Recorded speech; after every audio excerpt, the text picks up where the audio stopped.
मित्रांनो, आता आपण word pattern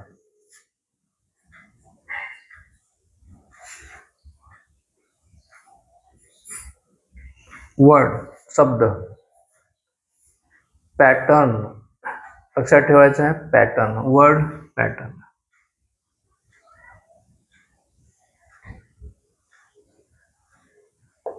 word pattern word pattern म्हणजे शब्दरचना. वर्ड पॅटर्न शब्दरचना.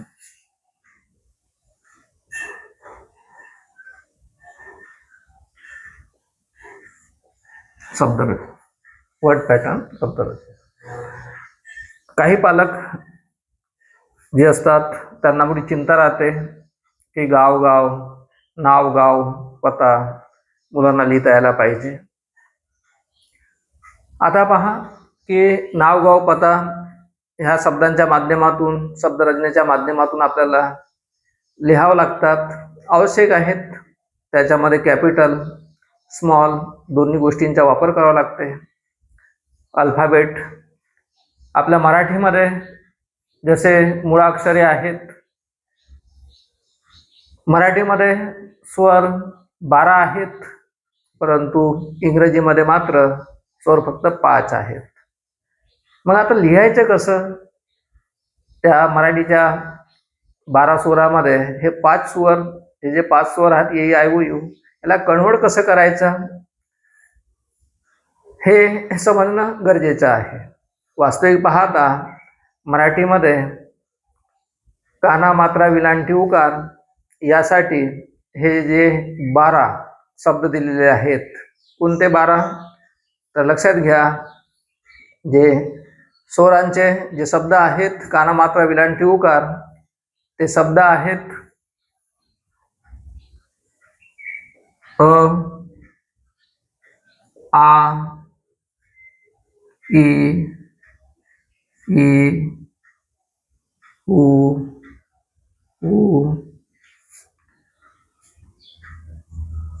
ए, ऐ, ओ, औ,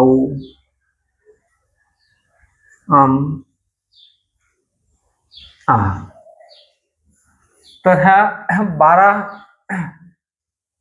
स्वरापासून याच्या ज्या मात्रा आहेत त्या जे क ख ग म्हणजे हे जे मुळाक्षर आहेत, हे जे व्यंजन आहेत मराठीमध्ये, तर हे 12 शब्दांच्या मात्रा काना मात्रा विलांटी उकार वापरून बाकीचे जे व्यंजन आहेत मराठीमध्ये त्याच्यावर याचा वापर करून आपल्याला कोणताही शब्द आणि कोणतीही गोष्ट लिहिता येते, सांगता येते.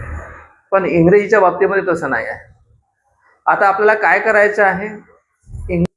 बघा आता स्वर किती आहेत इंग्रजीमध्ये?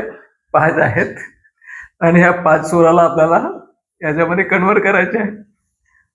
कोणते 5 स्वर आहेत इंग्रजीमधले पहा. तर ए, ई, आय, ओ, यू, या हे 5 स्वर आपल्याला ह्याच्यामध्ये कन्व्हर्ट करायचे आहेत. हे समजलं तुम्हाला की जसे ह्या मात्रा आहेत तसेच ह्या देखील इंग्रजीच्या मात्रा समजून जायच्या आहेत. म्हणजे तुम्हाला कोणते नावगाव आणि हे नाही समजायचं की तुम्हाला ह्या गोष्टी आल्या म्हणजे सगळे इंग्रजी आले. काही काही लोकांना किंवा पालकांना असं वाटते की ह्या गोष्टी आल्यानंतर माणसाला इंग्रजी येते. गलत, असं नाही. हा एक एक जे इंग्रजी शिकण्यासाठी असणारी आवश्यक गोष्ट आहे. तर एक एक सगळ्या गोष्टी जसं आपला अनेक पार्ट मिळून संपूर्ण शरीर तयार झालेलं आहे. नुसतं हात म्हणजे शरीर नाही, पाय म्हणजे शरीर नाही, नुसतं बोट म्हणजे शरीर नाही. त्याच्यासाठी अशिक्षित जो स्वामी चक्रधर ज्याच्या गोष्टी त्याच्या शिष्याने लिहिलेल्या आहेत, केसी राजभास, मदाईसा असे जे शिष्य त्यांनी मोठमोठे ग्रंथ लिहून टाकले. तर अशा अशिक्षित साधू संन्यासांनी संतांनी देखील किती छान माहिती आणि किती उपयोगी आणि अकलेच्या गोष्टी शिकवलेल्या आहेत, परंतु आपण शिक्षण घेऊन देखील काय करतो हे खूप दुर्दैवाची गोष्ट आहे. तर स्वामी चक्रधरांनी सांगितलेलं आहे हत्तीचा दृष्टांत. त्याच्यामध्ये म्हटलं होतं की 6 आंधळे जेव्हा हत्ती पाहायला जातात तेव्हा प्रत्येक आंधळा म्हणतो की पाय म्हणजे हाती, शेपूट म्हणजे हाती, पोट म्हणजे हाती, कान म्हणजे हाती. मग तिथे एक शहाणा माणूस जातीनं सांगते अबे हा एक एक अवयव आहे, एक एक अवयव आहे, हा हाती नाही, हा त्याचा भाग आहे. तसंच ह्या गोष्टी आहेत. चला तर आता आपण पाहू ह्या एक एक भागाच्या गोष्टी.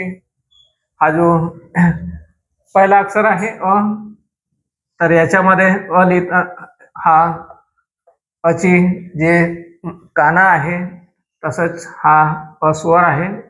तर अ लिहिताना इथं अ वापरावं लागेल.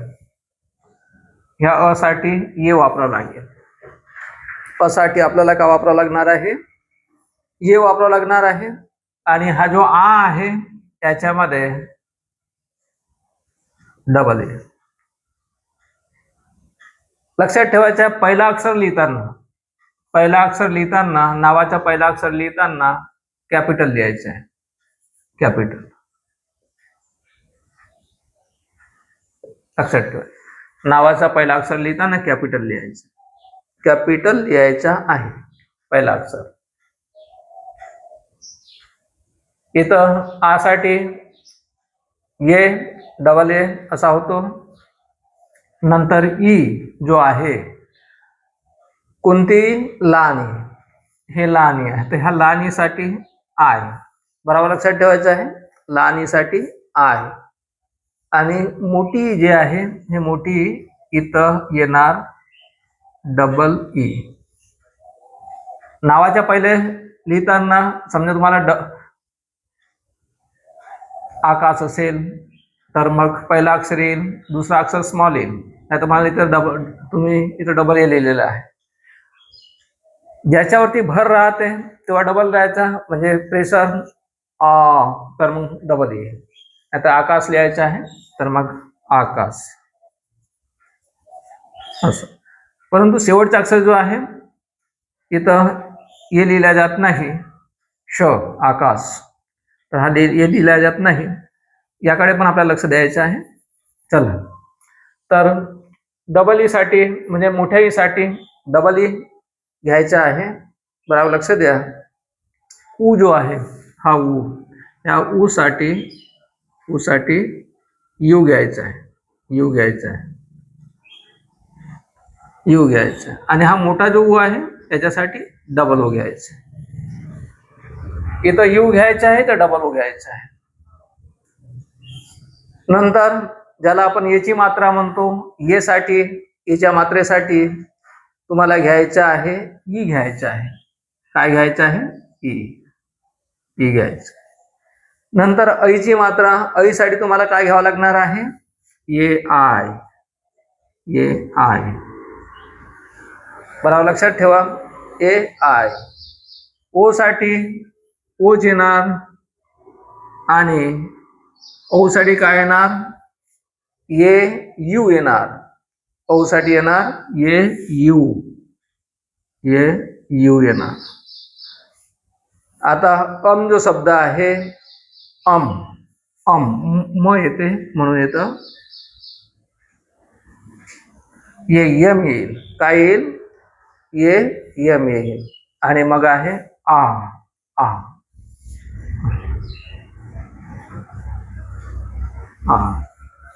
मग ये आ.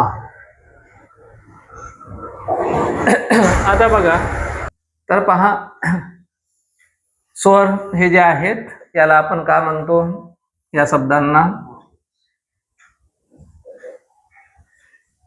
व्हॉवेल्स.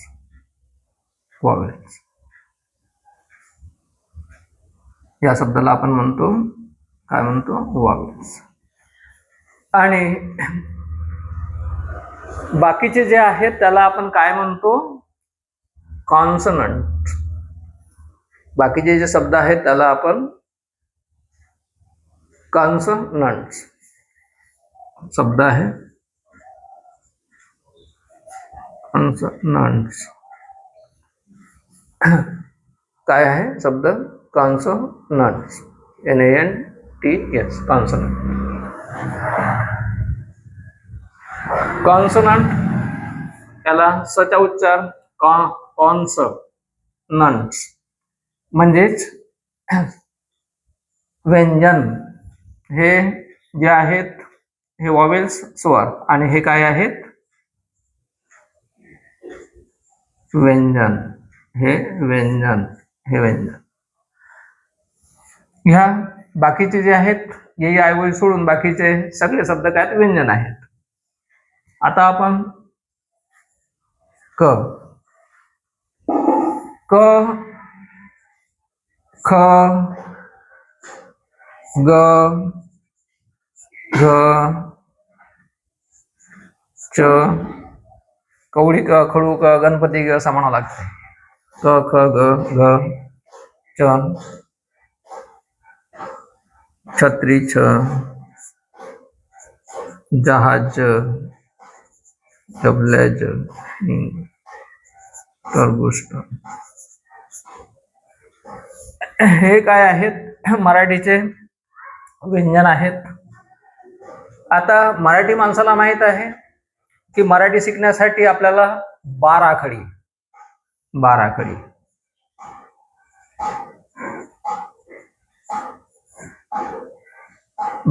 शिकवावं लागतं. तर आपण ह्या कची 12 खडी, खची म्हणजे प्रत्येक जे शब्द आहेत त्याचे 12 अक्षर बनवायचे आहेत. कसे 12 अक्षर बनवायचे आहेत? तर ये ऐवजी यूचा वापर करून. आपल्याला बघा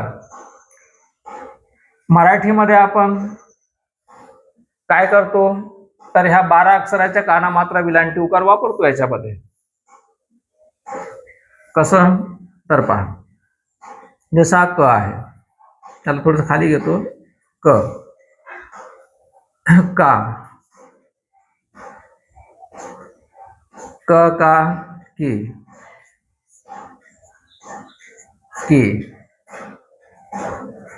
कु कु, के कै, को कौ, कम का. झाले 12. आता पहा या 12 अक्षराला इंग्रजीत लिहायचे आहे. आता प्रश्न असा आहे की 12 अक्षर इंग्रजीमध्ये लिहायचे कसे? आणि तेही या ए ई आय ओ यू ह्या पाच जे शब्द आहेत, 5 जे स्वर आहेत, ह्या 5 स्वराचा वापर करून हे 12 शब्द लिहायचे आहेत. हे लक्षात ठेवणं गरजेचं आहे. हे जरी लक्षात नाही ठेवणार तुम्हाला इंग्रजीची 12 खडी कशी लिहायची म्हणजे नाव गाव लिहिण्यासाठी ते समजणार नाही. अत्यंत महत्वाची गोष्ट सांगतो आहे. तर हे जे सांगत आहे माझ्या तर्कानुसार त्या पद्धतीने जर तुम्ही आपल्या माइंडमध्ये ह्या गोष्टी सेट केल्या तर मित्रांनो ह्या 5 स्वरांना आपल्याला ह्या 12 मध्ये कन्वर्ट करायचं आहे. तर बघा क साठी के येतो आहे, के सी पण येतो. तर लक्षात ठेव मित्रांनो, के साठी के ये, क म्हणजे सुरुवातीचा शब्द असेल तर के येईल. शेवटचा शब्द तुम्हाला लिहायचा आहे कनक, कनक. जसं कनक लिहायचं आहे क न क. तर पहिला जो आहे पहिला के येईल क न क. पण दुसरा क लिहिताना फक्त के लिहायचं आहे.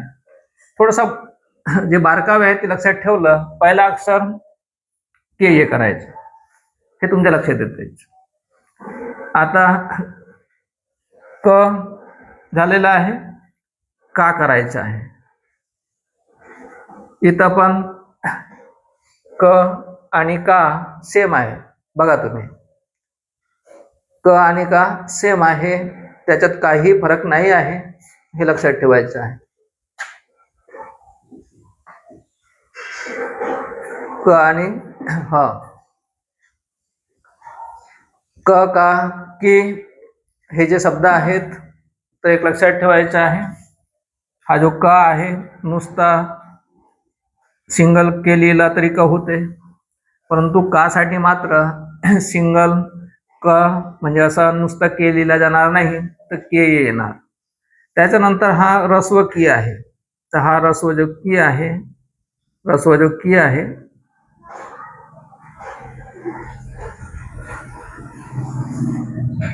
की रस्व की आहे, के आहे, दीर्घ की आहे, लक्षात ठेवायचा के, दीर्घ की के,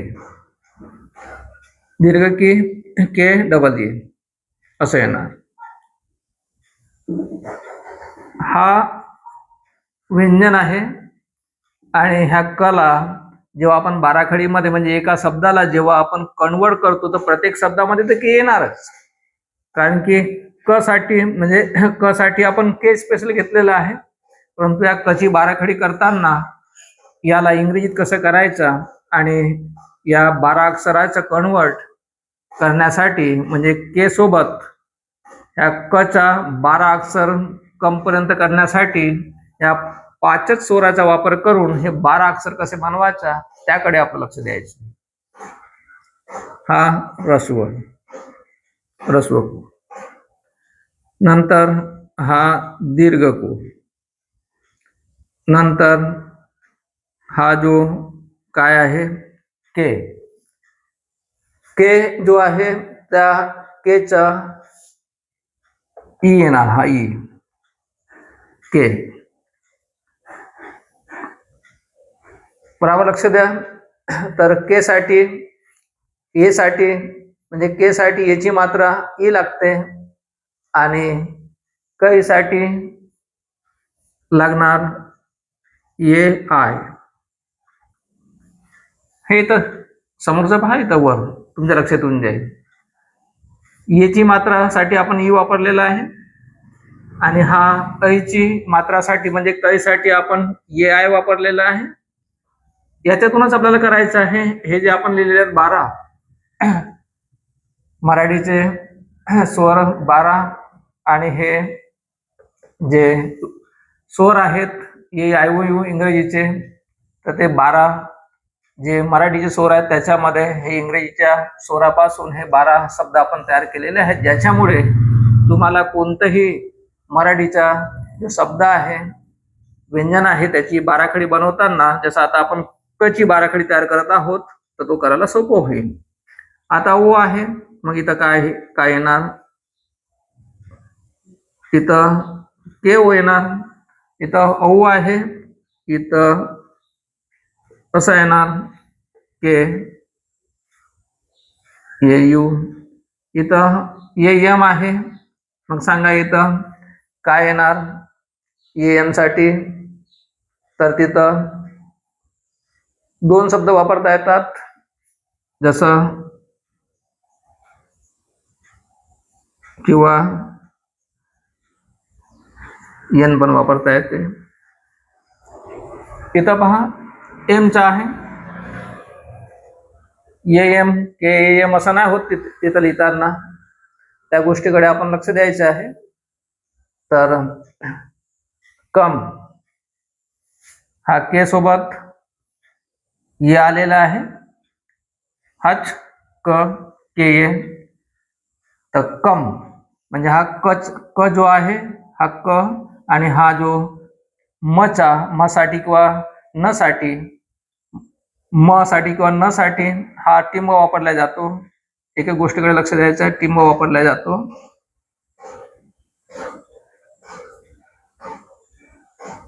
टिंब वापरला जातो एका गोष्टीसाठी.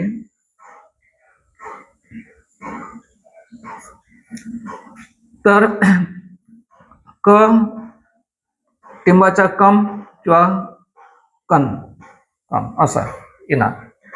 आता हा जो आहे आ, आता इथं काय येणार सांगा, आणि समोर क हा जो शब्द आहे तो येणार के. इथं देखील तसेच आहे, असं येणार. एक एक शब्दाचा थोडासा समजून घ्यायचं आहे आपल्याला. इथं काय आहे, क क येणार आणि हा क म्हणजे अर्धा ह. म्हणजे क जो आहे, जसं इथं क लिहिला आपण तसं इथं पण क लिहिलेला आहे. यम हा जो वरच्या अनुस्वारासाठी दिलेला आहे. आणि इथं हा म्हणजे जेव्हा आपण क म्हणतो आता कम कहा, तर हचा उच्चार निघतो आहे आणि म्हणून येतं एच, के एच ए. थोडंसं बारकाईकडे म्हणजे त्याच्यातला फरक थोडासा, ह्या सगळ्या शब्दांमधला फरक लक्षात ठेवायचा आहे की हे 5 स्वर जे आहेत, ए I O you.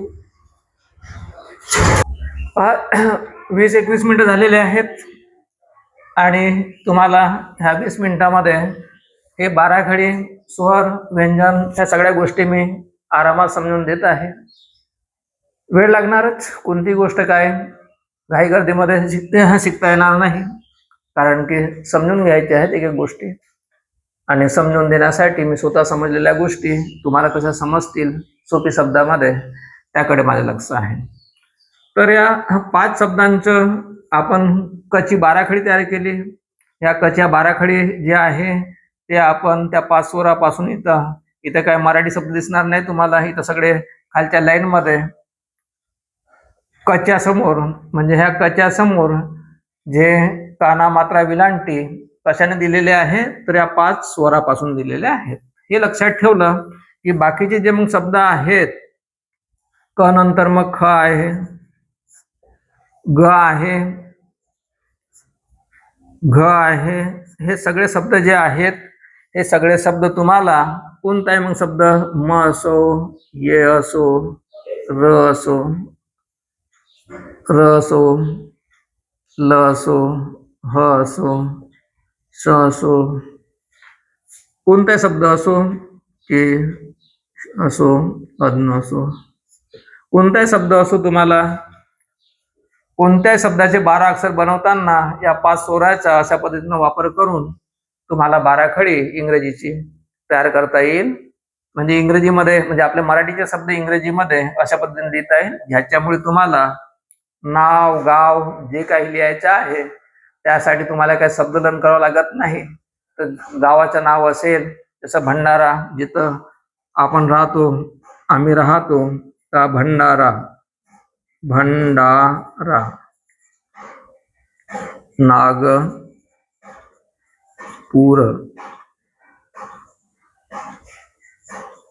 Pune,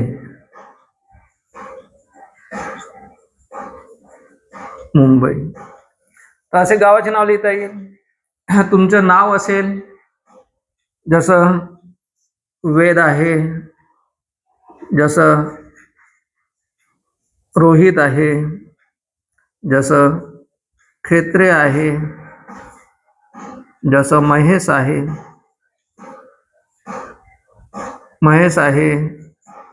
Ramesh आहे. अशाच पद्धतीनं तुम्हाला कोणतंही नाव, राम आहे, कोणतंही नाव लिहिता येईल, श्याम आहे, कोणतंही नाव तुम्हाला नाव लिहिता येईल. हे जरी तुम्ही लर्न केल्या तर, समजून घेतला तर गावाचं नाव लिहिता येईल. परंतु नुसतं ह्याच गोष्टीनं काही इंग्रजी येणार नाही. तर ज्या ज्या गोष्टींची गरज आहे त्या सर्व गोष्टीचे एक व्हिडिओज तयार करून तुमच्या अडीअडचणी दूर करण्यासाठी हा ट्युशन क्लास त्याच्यासाठीच निर्माण झालेला आहे. त्याचा एकच अंतिम लक्ष आहे की विद्यार्थी आज एवढा पैसा खर्च करून इंग्रजी शाळेत जाऊन, उलट पॅरेंट्स म्हणजे त्यांचे आईवडील हे दुःखी, चिंतित असतात, कारण की त्यांचं ध्येय प्राप्त व्हायला पाहिजे त्याकडे पॅरेंट्सचं लक्ष राहते. परंतु गोष्ट अशी आहे ह्या साध्या साध्या गोष्टी ही 10 15 वर्ष जाऊन मुलं शिकत नाही. याचा आलेला 15 वर्षाचा अनुभव आम्हाला आहे. आणि पालकांना मात्र ह्या साध्या साध्या गोष्टी कशा शिकायच्या हे नाही. तर आता ह्या व्हिडिओच्या माध्यमातून असं नाही की यूट्यूबवरती आतापर्यंत व्हिडिओज कोणी पाठवला नाही, ढेर सारे पाठवणारे आहेत, परंतु प्रत्येकाचा दृष्टिकोन वेगळा राहते. आमच्या दृष्टिकोनातून पाठवलेल्या ज्या व्हिडिओज आहेत, फक्त व्हिडिओ बनवणारा थोडासा कमजोर आहे, हे लक्षात ठेवायचं आहे, कमजोर आहे. अदरवाईज व्हिडिओज बनवणारा जर एक्सपर्ट राहिला असता तर ह्याच व्हिडिओ अजून जबरदस्त तयार करून एक इम्प्रेसिव्ह प्रभाव टाकता आला असता. पण काही का असे ना, भुकेल्याला मोगोड म्हणतात, त्या पद्धतीने जेवढं समजेल तेवढा समजून देण्याचा प्रयत्न मी करतो आहे. आणि समोरचा व्यक्ती देखील तो काही एक्सपर्ट नाही, परंतु व्हिडिओज मात्र बनवून तुमच्यापर्यंत पाठवतो आहे, त्याच्यामुळे त्याचाही धन्यवाद आहे आणि पाहणाऱ्याचा धन्यवाद देतो आहे. आणि इथून काही माझ्या बोलण्यातून चुका होत असणार, होतात तसं काही नाही आहे, तर त्या दुरुस्त करून टाकायच्या. काय असते की चुका होतात माणसाच्या. कधी कधी शिकवत असताना एखादी गोष्ट सुटली, जसं मगाशी जे शब्द सुटला होता मी नंतर सांगितलं, होतात तसे काही नाही. बोलण्याच्या ओघामध्ये जाणून बुजून कोणी चुका करत नाही, पण होतात. म्हणून चुका ऍक्सेप्ट करायला पाहिजे. असं नाही की मी आतापर्यंत अशा 1 by 1 व्हिडिओज तयार करून तुमच्यापर्यंत मी पाठवत आहे, तर मी मोठा एक्सपर्ट आणि तज्ज्ञ आहे, असं बिलकुल नाही आहे. अजून माझा अभ्यास सुरूच आहे. तर अभ्यास करतो आहे आणि अभ्यास करून तुम्हाला ह्या सगळ्या गोष्टी सांगण्याचा प्रयत्न करतो. तुम्ही पण अभ्यास करा, म्हणजे सगळ्या गोष्टी बरोबर होतील. शिकता येतो, माणूसच शिकतो असं काही नाही. ठीक आहे, दॅट्स ऑल.